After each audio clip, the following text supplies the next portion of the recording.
Hello everyone and welcome back to my channel. It's Christina from Our Wood Home.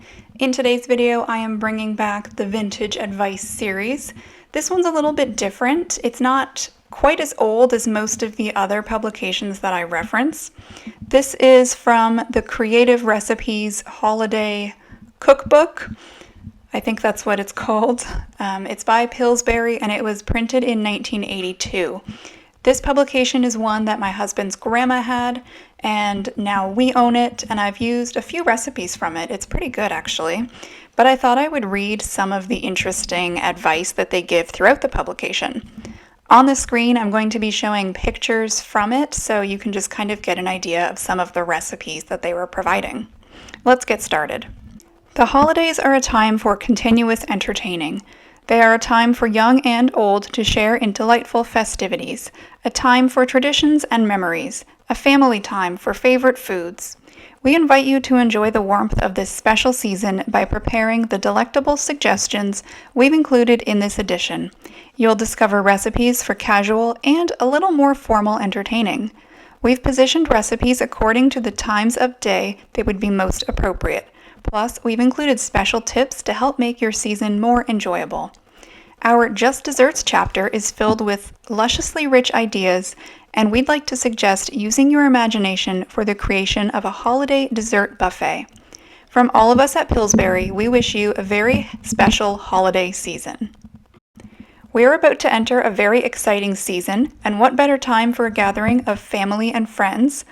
Entertaining, whether it be very casual or slightly more formal, can be easy and enjoyable if you remember to follow the helpful hints listed below. Above all, be organized, creative, and by all means, remember to be yourself. Pre-plan the event and invite people accordingly. Send out clever invitations several weeks ahead of time and begin planning your menu. Try to accomplish as much as possible prior to the event so you can enjoy your guests to the fullest. You'll want to get out your holiday best.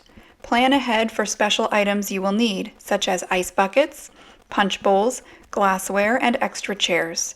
You may be able to borrow some of these items from neighbors or relatives. Keep handy a variety of coasters and blotters.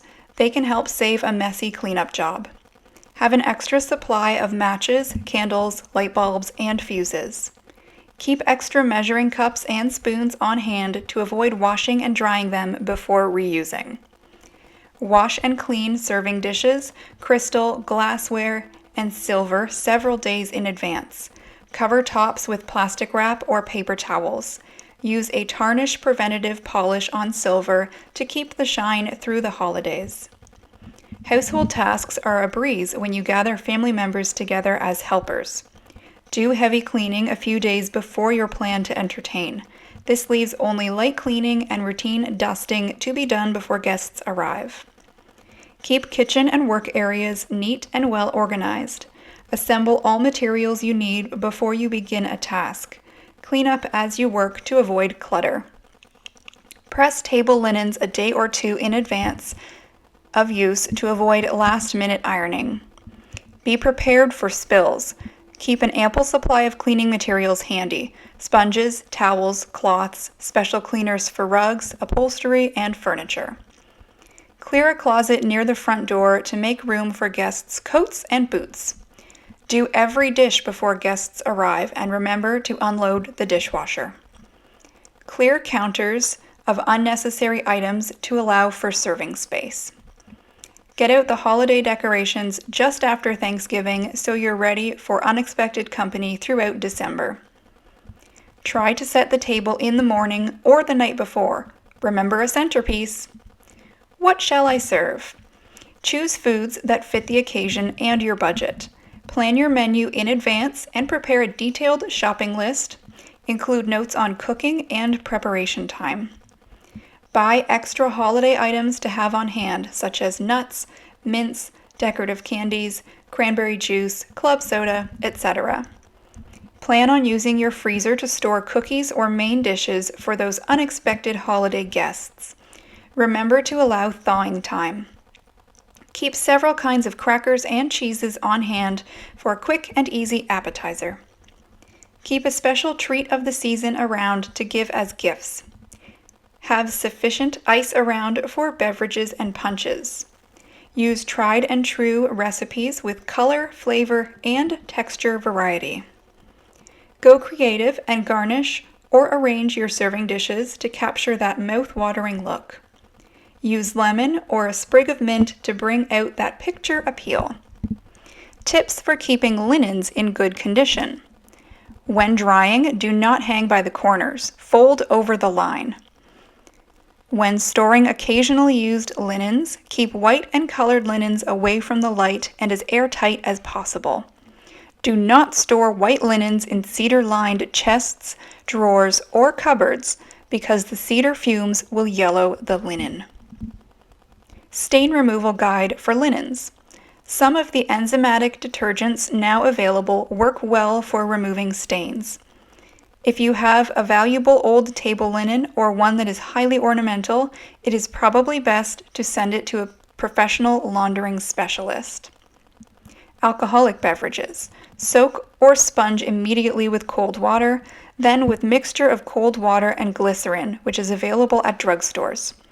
If the stain persists, rinse for a few seconds with vinegar. Blood, egg, and meat juice. Scrape off. Soak in cool water. Apply unseasoned meat tenderizer to the stain, keeping warm and moist. As soon as feasible, rinse out with warm water and repeat as necessary. Candle wax. Rub with ice cube. Scrub off excess wax. Place cloth between several layers of facial tissues and press with warm iron. Pour boiling water through strained area from wrong side. Sponge alcohol if wax dyes, stain remains. Coffee or tea. Soak in cool water. Rub spot with liquid detergent shampoo, rinse thoroughly, and pour boiling water from a height of 1 to 3 feet through the stain. Jiffy desserts. Serve whole fresh apples or pears with cheese on a board or serving plate. Let everyone help themselves. Top brownies with a scoop of peppermint or coffee ice cream. Drizzle with fudge sauce. Drizzle ice cream with your favorite liqueur or use small amounts of liqueur to marinate fruit. Sharpen the taste by matching the liqueur to the fruit or try a pleasing combination. Top fresh or canned fruits with dairy sour cream or yogurt. Sprinkle with brown sugar and or coconut or drizzle with maple syrup. Serve fruit-flavored yogurt as a dip for bite-sized pieces of fruit and cake. Scoop ice cream into hot coffee or cocoa. Spoon ice cream into prepared crepes, roll up, top with frozen whipped topping, ice cream topping, or sweetened fruit. I hope that you enjoyed hearing that vintage advice. I think a lot of those entertaining tips are really helpful, and it's something I kind of miss about modern cookbooks. They don't really have advice like that anymore. It's kind of just the recipes and maybe really long personal stories by the authors, which I'm not really a fan of. I prefer this advice and tips section. I think it's really helpful even today. This book is from 1982, so some of the advice is maybe a little different or interesting, but I think it's still helpful. I'm especially helped by the tip about not storing white linens in cedar-lined chests because I have a cedar blanket chest and I sometimes store my white extra pillowcases in there. I know those aren't table linens, but still linens. And I've noticed that some of the pillowcases have weird stains on them that weren't in there when I put them in the chest. So now I know, don't store my white linens of any kind in that blanket chest. So that was really helpful. Thank you so much for watching this video. If you learned anything from these 1982 holiday entertaining tips, please let me know in the comments. And if you'd like to see the rest of my vintage advice playlist, I will have that linked on the screen here, so you can check that out. And of course, if you like what you see on my channel in general, I hope that you consider subscribing if you have not already, and be sure to turn on the notifications so that You get an update every time I post a video or a community post. I know sometimes it doesn't always work, but it's still good to have those turned on for when the website or the app decides to work properly. Again, thank you so much and have a great rest of your day.